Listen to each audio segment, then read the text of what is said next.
Saya mau nanya ke Mas Henry Satrio. Mas Henry, kalau nama-nama yang tadi disebut sama Mas Guntur seperti ada Andika, ada Risma, itu seksi nggak sih untuk dimajukan di Pilgub Jakarta? Sementara kalau nama Anies yang istilahnya udah tinggal konfirmasi doang, kalau maju lagi kemungkinan menangnya lebih besar dibanding dua nama kader PDIP sendiri. Menurut Anda gimana, Mas Henry? Gini, kalau kita lihat Jakarta ya Mas Doni, saya punya dua pemikiran. Yang pertama adalah demokrasi apa adanya, ya yang terjadi nanti di Pilkada Jakarta. Kemudian yang kedua adalah demokrasi siasat. Demokrasi apa adanya indah seperti yang disampaikan oleh Bang Guntur Romli dan Bang Iwan Tarigan tadi. Bebas Anies Baswedan maju, memilih wakilnya siapa aja, boleh. Dengan PDI Perjuangan oke, dengan Mas Kaisang oke, dengan PKS juga oke. Itu demokrasi as it is, tuh apa adanya. Dan kita juga bisa menunggu siapa lawannya Anies Baswedan yang diajukan oleh partai politik lain, misalnya Golkar yang dan Gerindra yang misalnya mendukung Ridwan Kamil ya. Bahkan kan katanya Ridwan Kamil Kaisang, Anies dengan pasangannya siapa tadi misalnya Charles atau Pras, ya silakan aja. Itu demokrasi yang indah tuh, jadi nggak ada siasat. Yang kedua ini demokrasi siasat. Jadi begini, yang pertama komponen yang harus dipertimbangkan adalah PDI Perjuangan. Yang kedua adalah Anies Baswedan. PDI Perjuangan ini dikasih nyalon nggak sama penguasa? Kalau nggak dikasih nyalon, ya artinya dia akan ditinggal sendiri. Caranya gimana? Caranya membuat Anies Baswedan sudah fulfill kartunya, bisa maju tanpa harus dengan PDI Perjuangan.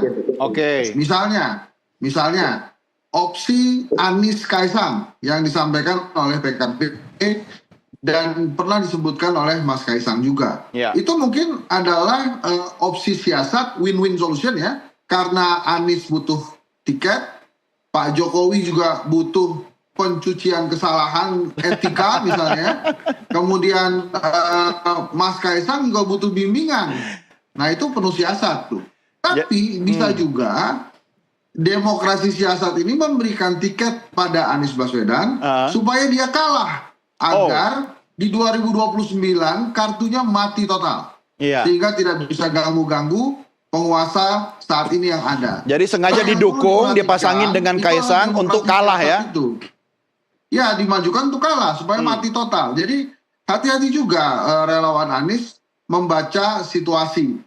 Kalau memang misalnya dalam kondisi demokrasi biasa-biasa saja, kemudian diajukanlah Anies Kaisang, itu bisa jadi lawannya kota kosong. Karena misalnya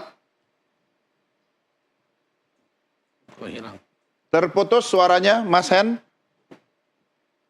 Sementara partai politik penguasa sudah diwakili oleh Kaisang, dan ada Anies Baswedan yang memang secara hitung-hitungan survei misalnya, itu sulit sekali dikalahkan saat ini di Jakarta. Jadi berhitungnya kalau menurut saya harus demokrasi elitis dan demokrasi siasat. Termasuk Mas Anies juga. Jangan sampai kemudian seolah-olah kartunya diberikan, tapi untuk dikalahkan atau dibuat kalah. Karena kan kalau saya jadi penguasa yang akan terancam dengan kehadiran Anies Baswedan di 2029, buat apa susah-susah menghidupkan kartu? Itu saya tidak menemukan alasannya. Kecuali memang dua tadi. Ada perjanjian ya antara Anies Baswedan dengan penguasa untuk tidak saling mengganggu, atau yang kedua ya memang dimajukan untuk dikalahkan supaya kartunya mati total. Nah makanya menurut saya pasti juga akan dipikirkan opsi Anies Kaisang itu oleh Mas Anies. Kenapa? Karena nggak mungkin kemudian sosok Kaisang dimajukan oleh Jokowi untuk kalah ya. Nah ada yang mengatakan bahwa nanti kan presidennya bukan lagi Pak Jokowi, sudah Pak Prabowo. Iya betul, tapi pendaftarannya Agustus masih Pak Jokowi presidennya.